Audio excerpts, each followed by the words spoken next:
जवाब दे दीजिए, वो आपसे सीधा सवाल पूछ रहे हैं। बंद हो जाए। बिल्कुल सुचरिता जी, मैं सारी बात आपकी दादा मान लेता हूं, सारी बात आपकी मान लेता हूं, लेकिन एक संदेश खाली एक तरफ और बाकी सारे घटनाएं जो आपने गिनाई वो एक तरफ। 100 सोनार की, 100 बंगाल की और एक बाकी सबकी। दूसरी चीज, मेरे का ये डिबेट मेरे ऊपर नहीं हो रहा है, लेकिन मेरे बारे में अगर यूपी की किसी से पूछ ले, मैंने जीवन का लक्ष्य बनाया था कि बलात्कारियों को और एसिड अटैकर्स को मिट्टी में मिला दें, और मिट्टी में मिला दें जितनी कानून ने इजाजत दी थी उतनी, और उससे ज्यादा व्यक्तिगत तौर लगा करके जुनून पे मेरे ऊपर मुकदमे तक लिखे गए। राष्ट्रीय मानवाधिकार ने तलब किया, मैंने ठीक है मैं तलब हो जाऊंगा, लेकिन बच्ची के ऊपर तेजाब फेंकेगा तो उसको मिट्टी में मिला दूंगा। और राष्ट्रपति के 4 पदक ऐसे हवा में नहीं मिल गए दादा, दादा कुछ न कुछ तो ठीक ठाक किया होगा। आप अगर जानना चाहें, मैं अपने बारे में ज्यादा बात नहीं करता हूं, फिर बात करेंगे इसके बारे में। अगर अपने बारे में करना तो व्यक्तिगत बात करूंगा। अजीज खान साहब, ममता बनर्जी आज बोल रही थी कि बीजेपी शासित राज्यों में रेप होता है, उसके बारे में नहीं बोलते हैं। उन्होंने उन्नाव की बात कर दी, उन्होंने कुलदीप सेंगर की बात कर दी। मैं तो कहती हूं कि आप लोगों को भी, आप भी उठाते हैं, जरूरी है ये बीजेपी को आप लोगों को घेरना चाहिए ऐसे मामलों में। लेकिन मुझे ये बताइए, ममता बनर्जी भी कन्नौज की बात नहीं करती हैं, वो अयोध्या की बात नहीं करती हैं, क्योंकि आप लोगों में एक कॉमन अंडरस्टैंडिंग है कि कौन से मामले उठाने हैं, कौन से नहीं उठाने।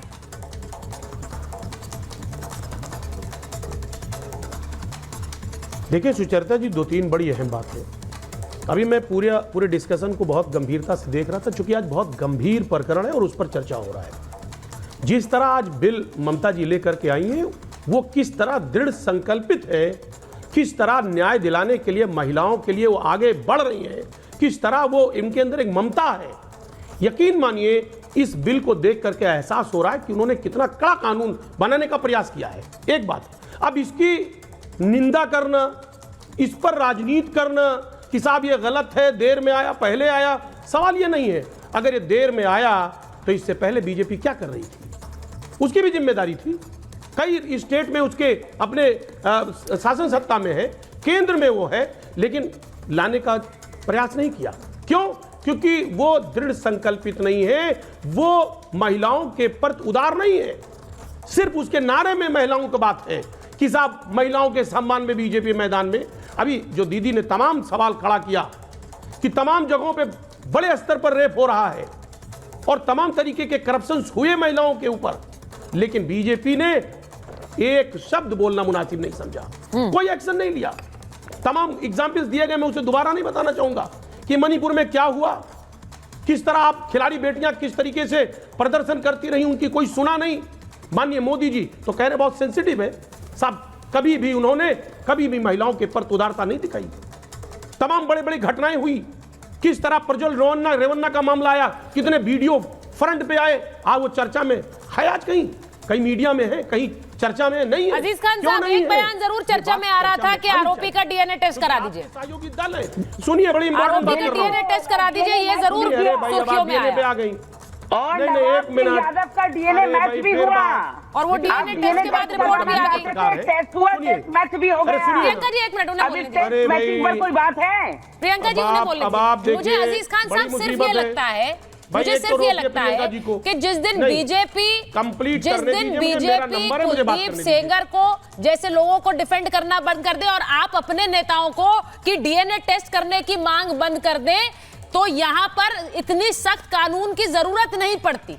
लेकिन समस्या यह है कि आप भी डिफेंस में उतरते हैं, वो भी उतरते हैं। अब आप मुझे बोलिए। मैं वही कह रहा था, मुझे बोलने का मौका दिया जाए, मुझे 10 सेकंड दें, कम से कम बात मेरी कंप्लीट हो जाए। आप प्लीज बोले। देखिए, एक बात आप समझिए, समाजवादी पार्टी हमेशा न्याय की बात करती है और जांच की बात क्यों नहीं करेगी? अगर किसी के ऊपर आरोप लगा है तो उस पर जांच होना चाहिए। किसी को दोषी कैसे आप साबित कर देंगे? आप उसके आरोपों को जांच करें, उसकी तहकीकात हो, और अगर तहकीकात की बात समाजवादी पार्टी कह रही है तो मुझे लग रहा है इसमें कोई बुराई नहीं है। इसको अननेसेसरी आप समाजवादी पार्टी को कटघरे में खड़ा कर रही है। नहीं, मैं कटघरे में खड़ा करने का रीजन है, देखिए अजीज खान साहब, नहीं, कटघरे में ऐसे ही नहीं खड़ा कर रही हैं। ये मैंने पहली बार इस तरह की मांग सुनी थी जिसमें आरोपी को कहा जा रहा है कि उसका डीएनए टेस्ट करा दो, और उसके बाद डीएनए टेस्ट मैच कर गया, उसके बाद भी दर्शकों के बीच में सही बात जाएगी नहीं।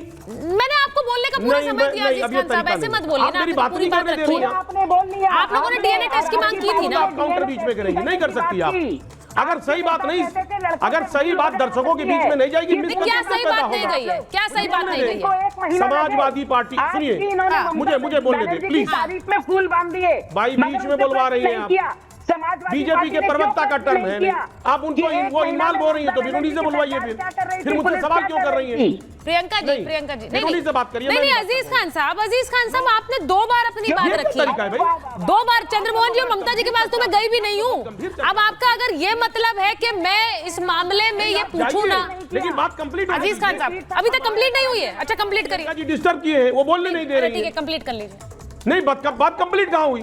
कंप्लीट होने दिए, 10 सेकंड मुझे दीजिए, अनइंटरप्टेड 10 सेकंड दीजिए मुझे। बोलिए ना सर, सुनिए मेरी बात। बोलिए। देखिए, मैं कह रहा हूं डीएनए पॉजिटिव आया, हाँ। मैं मांग कर रहा हूं, मेरी पार्टी मांग कर रही है, समाजवादी पार्टी मांग कर रही है, नवाब सिंह को कड़ी से कड़ी सजा दी जाए। बीजेपी क्यों डिफेंड कर रही है भाई? बीजेपी सर, डीएनए आने की मांग करने की जरूरत ही क्यों पड़ी अजीज खान साहब? अब इस देश में आरोपियों के लिए हम ये कहेंगे कि पहले डीएनए टेस्ट करा लीजिए, उसके बाद बोलिए इन्हें आरोपी है। सर, पॉक्सो की धाराएं तो बहुत सख्त है, वो ये कहती है कि अगर एक महिला आरोप लगाएगी तो उसके बाद इस पूरे उस धारा में आपको ये साबित करना होगा कि आपने इस तरह से क्राइम नहीं किया। और आप ये कह रहे हैं कि डीएनए टेस्ट की मांग, रिपोर्ट आ गई, अब हम कह रहे हैं कि इसको आरोपी कहिए, अब हम कह रहे हैं इसको सजा दीजिए। सर, ये तो आप मखौल बना रहे हैं, और वो भी एक संवेदनशील मामले का। मैं एक बड़ी खबर बता रही हूँ, एक बड़ी खबर बता दूं। कोलकाता में शुभेंदु अधिकारी ने महिलाओं के साथ जो मार्च निकाला, उसकी तस्वीरें मैंने आपको दिखाई। वो कह रहे हैं कि अगर सबूत नष्ट हो गए तो दोष कैसे सिद्ध होगा। ममता बनर्जी को मुख्यमंत्री पद छोड़ देना चाहिए, और उन्होंने कहा है Mamata Banerjee is the reason behind rape and murder in Kolkata. Mamata Banerjee is the main reason. वो क्या कह रहे हैं, जरा सुन लीजिए। She should step down. She is the main reason for this. For this state government rape and murder by our sister and daughter. Suvendu अधिकारी कह रहे हैं she is the main reason. अब ममता बनर्जी एक तरफ सख्त कानून लेकर आ रही है रेप के खिलाफ, लेकिन शुभेंदु अधिकारी कह रहे हैं she is the main reason. Mamata ji, Suvendu Adhikari आज के दिन आरोप लगा रहे हैं जब ममता बनर्जी तो एक सख्त कानून लेकर आई। जी सुचरिता जी, बहुत बहुत धन्यवाद। सबसे पहले मैं ये कहना चाहती हूँ और बड़े दुख के साथ कहना चाहती हूँ कि आज का दिन भारत के इतिहास में काले अक्षरों में लिखा जाएगा, क्योंकि इतने शर्म की, दुख की बात है कि एक भारतवर्ष की महिला मुख्यमंत्री विधानसभा में खड़े होकर के, जो स्वयं कटघरे में है डॉक्टर बेटी के केस में और बेटियों के दुराचार व्याभिचार के मामले में, वो पूरी ठसक के साथ एंटी रेप बिल तब लाती है जब उनकी कुर्सी खतरे में आ जाती है, जब पूरे का पूरा बंगाल उबल जाता है और सड़कों में आ जाता है।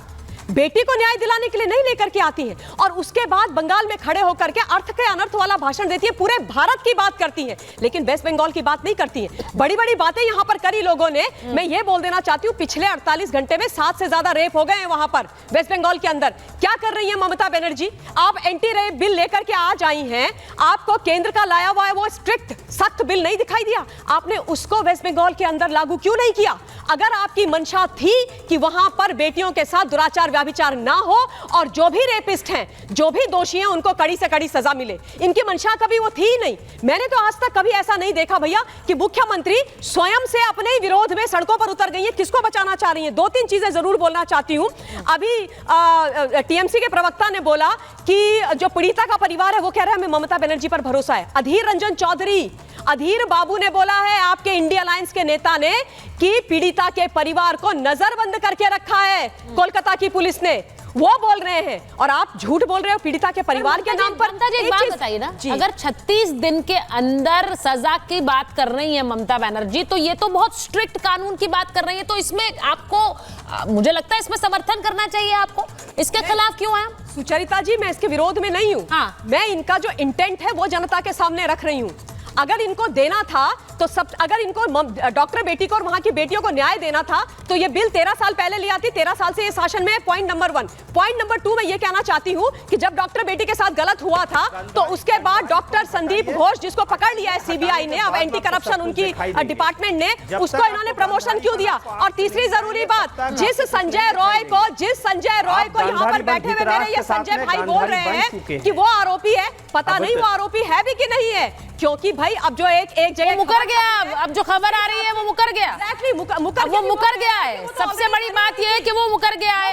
अब संजय रॉय कह रहा है कि वो मरी हुई थी, खून से लथपथ थी जब मैं गया। अब वो उस समय सच बोल रहा था या इस समय सच बोल रहा था पता नहीं है, और मैं डर के मारे बाहर भागा हूँ। नहीं, पर चलता जी अक्सर ऐसे मामलों में वो नहीं है तो ममता जी अक्सर रेप के मामलों में ऐसा होता है, बयान बदले जाते हैं, कई बार विक्टिम पीछे हट जाता है। लेकिन मेरा मतलब यह है कि अगर एक टाइम बाउंड समय में इसकी सजा की बात हो रही है, दैट इज गुड। मुझे लगता है हम उसको सपोर्ट करें, लेकिन